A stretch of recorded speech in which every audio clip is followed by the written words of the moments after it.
Hello mga mading buntag sa karon uban nasad ko ninyo naghipo sa gamit ni Perper. Kay sayo man ta namin nyo, sayo tanang wag so karon na nadto estudyanteng gamay. Wala gid ko nag-expect nga sa edad na kong 21 na nako estudyante aw.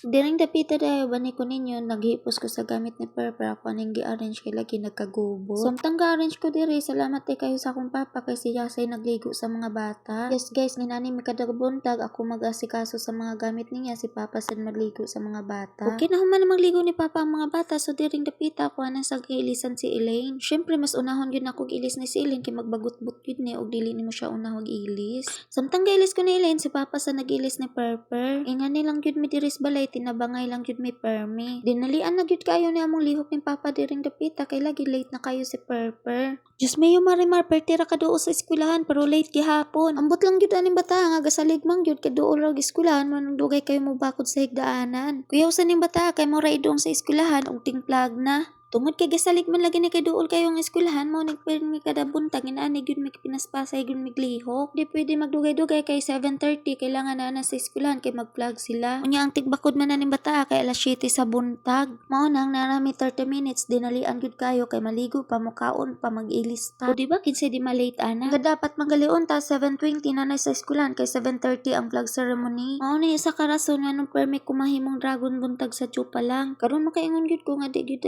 ni ang mahimong inahan. Ug diri na ko na realize ang tanan ug sa kalisod nga naa ko estudyante duha ka buo. Grabe makaingon gyud ko og dili gyud dela ni mahimong inahan samtang naka estudyante. Okay no man na mag-ilis so diri gipakaon na ni papa si Perper ako sa dako siya sang gisudlayan. O di ba gisabay na lang namon ni papa kay wa nagyoy oras uktok na gyud kayo ang oras. Unsaon man ni batala nga perti man ang taon dugayan mo bakod mo ning perti man may dinalian og lihok.